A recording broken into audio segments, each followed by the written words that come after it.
बच्चों, आज हम आपके बीच में बात कर रहे हैं कि बोर्ड परीक्षा हाई स्कूल की हो या इंटर की हो, आपके सभी विषय में 100 में 100 मार्क्स कैसे आवे। तो वो कहावत सुने ना, किए बिना कुछ जय जयकार नहीं होती और करने वालों की कभी हार नहीं होती। किए बिना कुछ जय जयकार नहीं होती और करने वालों की कभी हार नहीं होती। आइए आपके सामने हम 10 बिंदु के माध्यम से आपसे चर्चा करते हैं कि आपके 100 में 100 मार्क्स कैसे आवे बोर्ड परीक्षा में। बोर्ड परीक्षा में 100 में 100 अंक कैसे प्राप्त करें, इसकी बात कर रहे हैं आपसे। जरा पॉइंट वाइज समझ लीजिएगा आप लोग। नंबर 1, अपना सुलेख और बेहतर करें। अपना सुलेख और बेहतर अच्छा करें। सुलेख अच्छा कैसे करेंगे? जो सुलेख में आपके अक्षर होते हैं, वो अक्षर देखिए आप कि कौन से अक्षर आपके ऐसे हैं जो अच्छे नहीं बन रहे हैं। वो अक्षर आपको अच्छे करने पड़ेंगे, उनमें सुधार कर लीजिए, आपकी राइटिंग अच्छी हो जाएगी। क्योंकि हिंदी और अंग्रेजी 2 विषय ऐसे हैं कि अगर आपकी राइटिंग अच्छी नहीं है तो फिर आप उसमें 100 नंबर की उम्मीद ना करें, नहीं आएंगे। तो क्या करना होगा? राइटिंग कैसी? हम बच्चों से हमेशा कहते हैं राइटिंग आपकी कंप्यूटर के प्रिंट जैसी हो। मानो राइटिंग ऐसी हो, प्रिंटिंग प्रेस जैसी हो, कि जैसे किसी प्रिंटिंग प्रेस से प्रिंट ले करा के लाए हो या कंप्यूटर से प्रिंट निकाला हो आपने, ऐसी राइटिंग। कैसी? प्रिंटिंग प्रेस जैसी, कंप्यूटर के प्रिंट जैसी, ऐसी राइटिंग करिए। फिर देखिए हिंदी अंग्रेजी में भी आप 100 में 100 नंबर लाएंगे, आ सकते हैं। प्रैक्टिस कर लीजिए आप। नंबर 2 पॉइंट क्या लिखा है? प्रतिदिन विषय को याद करें। याद करने वाला कार्य प्रातः काल के समय में करें। सीधी सी बात है। ये बहुत सारे ग्रंथ और अपने संत महात्मा लोग सब लोग कह रहे हैं कि प्रातः का सुबह सूर्योदय के पहले का समय जो होता है वो समय बड़ा महत्वपूर्ण है। तो याद करने वाला लर्निंग प्रोसेस जो भी है वो सब सुबह करें और लिखने वाला रिटन वर्क सारा आप शाम को करें। ये आपको याद रखना है, ठीक है ना? तीसरा क्या है? सकारात्मक सोच वाले ही विद्यार्थी आपके दोस्त हो। नकारात्मक सोच वालों को दूध में पड़ी मक्खी की तरह दो, ये लिखा है। तो मतलब निगेटिव थिंकर जो है उनसे बचिएगा, जो पॉजिटिव थिंकर है उनको अपना लीजिएगा। उन्हें कहावत से निंदक नीचे रखे। बच्चों, क्या कहावत कही गई है? निंदक नियरे राखिए आंगन कुटी छवाए, बिन पानी साबुन बिना निर्मल करे सुभाए। ये है ना?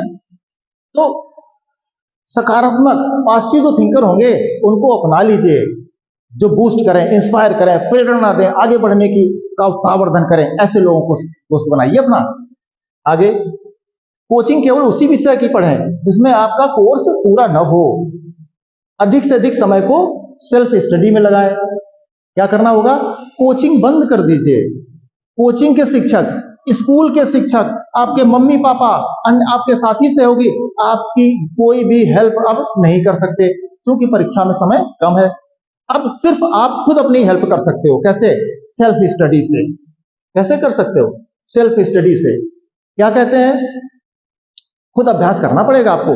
कोचिंग किस विषय की पढ़ो? सिर्फ उस विषय की कोचिंग पढ़ लो जिस विषय में कोर्स आपका पूरा न हुआ हो। या ऐसा भी कर सकते हो जो विषय आपको कठिन लगता हो उस विषय को देख लीजिएगा, शेष किसी भी विषय की कोचिंग मत कीजिएगा, ठीक है? तो क्या करना होगा? सेल्फ स्टडी आपको करनी होगी। आगे देखिएगा, जब एक प्रकाशन की किताब का कोर्स पूरा पढ़ लें तब दूसरे प्रकाशन की किताब की एक्सरसाइज भी हल करें। एक किताब बच्चों चूज कर लीजिए। एनसीईआरटी कर लीजिए। यूपी बोर्ड में अगर आप देख रहे हैं एनसीईआरटी की बुक, उसकी थ्योरी तैयार कीजिए। हालांकि उसमें बच्चों को कठिनाई महसूस होती है, थ्योरी में दिक्कत आती है, भाषा थोड़ा क्लिष्ट है, तो आप देख लीजिए मनोहर रे की है, आपकी एनसीईआरटी की है, विद्या प्रकाशन है, राजीव प्रकाशन है, अरिहंत है, आपके कुमार मित्तल हैं और तमाम सारे के शर्मा है केमिस्ट्री वगैरह में। जो बुक आपको जिस राइटर की अच्छी लगे, उस राइटर की बुक से जिसमें परिभाषाएं आपको सरल लगे, थ्योरी, उस किताब को सेलेक्ट कर लीजिए और परिभाषाएं, थ्योरी सारी उसी किताब से आप पढ़िए। बार बार पढ़िए। एक किताब से 4 बार, 5 बार, 6 बार, 10 बार पढ़िए। तमाम सारी किताबों में मत भागिएगा। हाँ, तमाम सारी किताबों में किस में भागिएगा? न्यूमेरिकल में, एक्सरसाइज में। थ्योरी एक किताब से और एक्सरसाइज कई किताबों से। जिस समय आप एक किताब पूरी कर लें तब दूसरे प्रकाशन की किताबों की एक्सरसाइज या क्वेश्चंस या न्यूमेरिकल्स आप उसके सॉल्व करें, फिर देखिए मजा आएगा आपको, अच्छे मार्क्स आएंगे, आगे चलेंगे। बोर्ड परीक्षा तक रिश्तेदारी, दोस्ती, मेला, तीर्थ यात्रा, छुट्टियां, मैच के टूर्नामेंट, आज सभी को बंद कर दें, विराम लगा दें। खेलने कूदने के लिए अपने दरवाजे पर 1 घंटे खेलें, बहुत है। शेष सब बंद कर दीजिए, आना जाना, खेलना कूदना, और आपका जो भी मैच वगैरह बच्चे करते हैं सर्दियों में, खास उनका समय खराब होता है, तो सारी चीजें ये बंद कर दीजिए। रिश्तेदारी में जिसको आना हो आपके यहाँ आवे, आप मत जाइए परीक्षा तक। आगे चलेंगे। कभी याद किए हुए विषय को बार बार लिखें और कभी लिख लिख कर याद करें। क्या करें? बहुत सारे बच्चे ऐसे होते हैं जिनको याद करने में कठिनाई आती है, वो याद करते हैं भूल जाते हैं। उन बच्चों को सजेस्ट कर रहे हैं कि वो लिख लिख करके याद करें, और जिन बच्चों को याद हो जाता है वो भी बार बार लिखें, बार बार याद करें, ठीक है ना। करत करत अभ्यास के जड़मत होत सुजान, रसरी आवत जात ते सिल पर परत निशान। वो पत्थर रस्सी से कट जाता है बच्चों, तो क्या कहा गया? करत करत अभ्यास के जड़मत होत सुजान, रसरी आवत जात ते सिल पर परत निशान। तो समझिए आप, फिर आप तो क्या करना पड़ेगा? अभ्यास करना पड़ेगा आपको, बार बार थ्योरी को और न्यूमेरिकल्स को बार बार लिखना। जो चीज आप याद कर चुके हो उसको बार बार लिखिए, और जो भूल जाते हैं बच्चे वो भी क्या करें? बार बार लिखें, तो आपको याद हो जाएगा। क्या है अगला नंबर? पढ़ने के स्थान पर एक पोस्टर लगाएं जिसमें परीक्षा के कुल दिनों की संख्या में से प्रतिदिन सोने से पहले एक एक दिन काटते जाएं। क्या बच्चों इसका मतलब है कि अनुमानित समय परीक्षा का कितना है? हम एक कल्पना कर ले रहे हैं कि परीक्षा हमारी यूपी बोर्ड की 15 फरवरी से हम मान रहे होगी, 15 फरवरी से हम कैलकुलेट कर लेते हैं। फिर देखते हैं विषय को कितने दिन मिल रहे हैं, आपके सामने देखिए। तो संभावित परीक्षा तिथि 15 फरवरी हो गई, ठीक है। अब इंटरमीडिएट की परीक्षा के लिए कुल कितने दिन बच गए? करीब करीब आज 7 तारीख को हम बात कर रहे हैं आपसे, तो 24 दिन इसमें, 31 दिन होता है ना, तो 24 दिन इसमें मिल रहे हैं, 31 मिल रहे हैं आपके जनवरी में। फरवरी में 15, टोटल कर लिया आपका करीब करीब 70 दिन बच गए। कितने बन गए? 70। अब देखिए कुल विषय इंटरमीडिएट में 5 है, एक विषय के लिए शेष दिन बराबर 70/5 बराबर 14 दिन आया। अब देखिए बच्चों खास बात क्या है, अब 14 दिन हमें एक विषय को मिल रहा है आज की तारीख में। आप एक दिन लेट करोगे तो 1 दिन और आपका कम हो जाएगा, 2 दिन आप लेट करोगे आपके 2 दिन कम हो जाएंगे। तो 14 दिन आपको मिल रहे हैं इंटर के विद्यार्थी को एक विषय के लिए।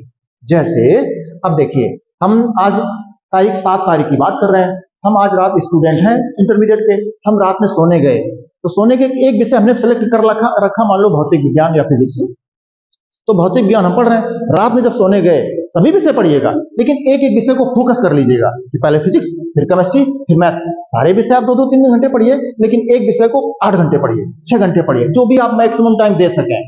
तो हम रात में जब सोने गए तो हम इसको मार्क से काटते जाएंगे ऐसे।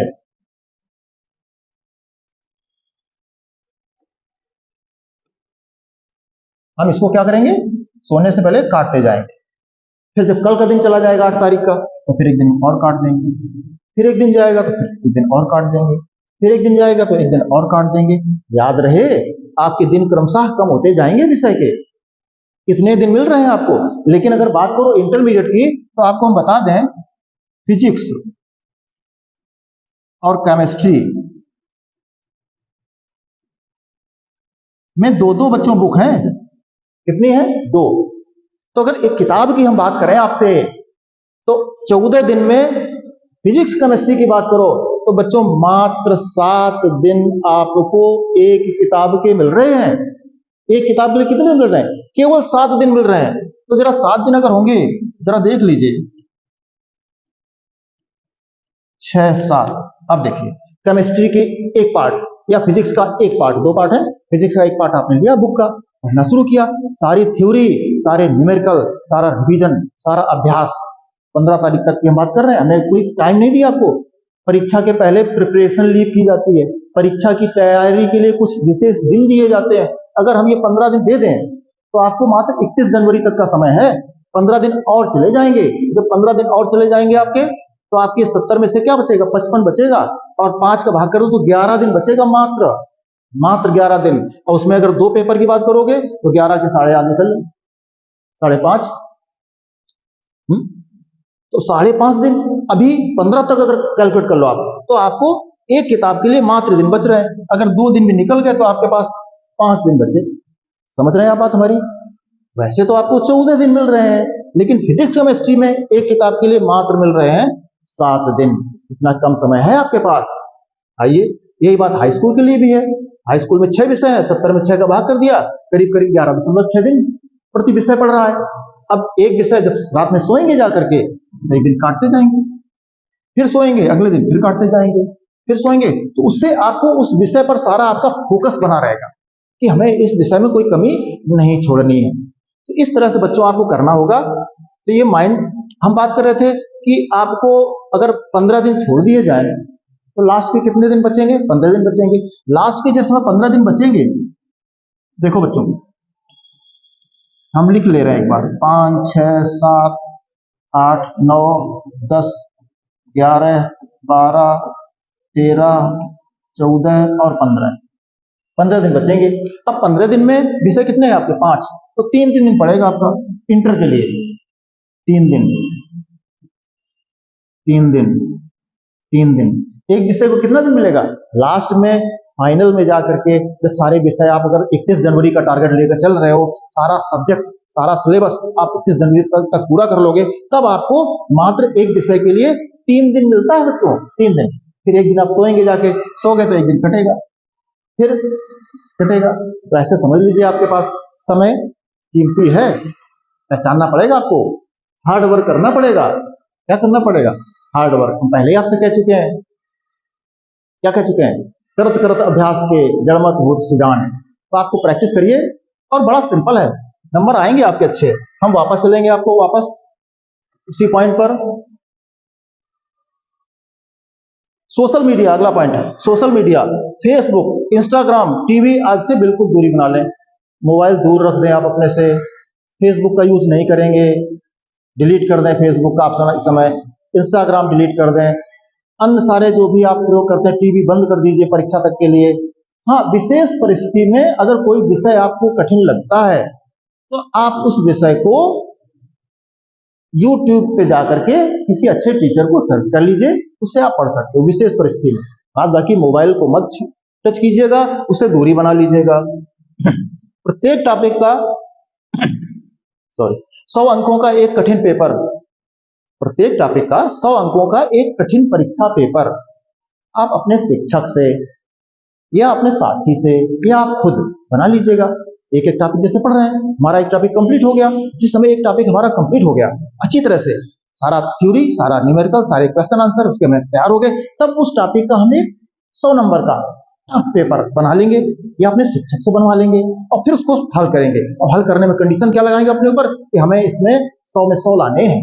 अगर ऐसा आप करेंगे तो 100 में 100 ला करके फिर आपकी प्रैक्टिस बन जाएगी। सरल तो अपने आप हो जाते हैं, कठिन का अभ्यास कर लीजिए। तो इस तरह से 100 में 100 ले आएंगे आप। तो हमने बच्चों बात आपसे करी है, क्या बात करी है कि 10 पॉइंट बताए, 10 पॉइंट बताए। तो हमने आपको बात करी थी कि ये वो नहीं बता रहे थे, निंदक नियरे राखिए आंगन फुटी छवाए, वो जमाना बच्चों नहीं है, क्या है, प्रेरक नियरे राखिए आंगन फुटी छवाए। निंदक नियरे राखिए आंगन फुटी छवाए, बताया था आपको हमने पूरा। तो वह नहीं, क्या रखना है, प्रेरक, जो आपको प्रेरणा दें, प्रोत्साहन दें, उत्साहवर्धन करें। तो बच्चों 100 में 100 नंबर आपके आ जाएंगे, बड़े हंसी खुशी आ जाएंगे। लेकिन वही बात है, हम आपसे बार बार कहते हैं, क्या कहते हैं, ओस चाटने से कभी प्यास नहीं बुझती। तो क्या करना पड़ेगा आपको, 100 नंबर लाने हैं। घर में टारगेट बना के एक जगह फिक्स कर लीजिए, घर में पेपर लगा दीजिए, उसमें लिखिए 100/100 प्रत्येक विषय में। तो क्या करना पड़ेगा, हार्ड वर्क करना पड़ेगा। ठीक है, तो आप इन पॉइंट्स को देखिए, जरा गौर कीजिएगा, और 100 नंबर आपके आएंगे।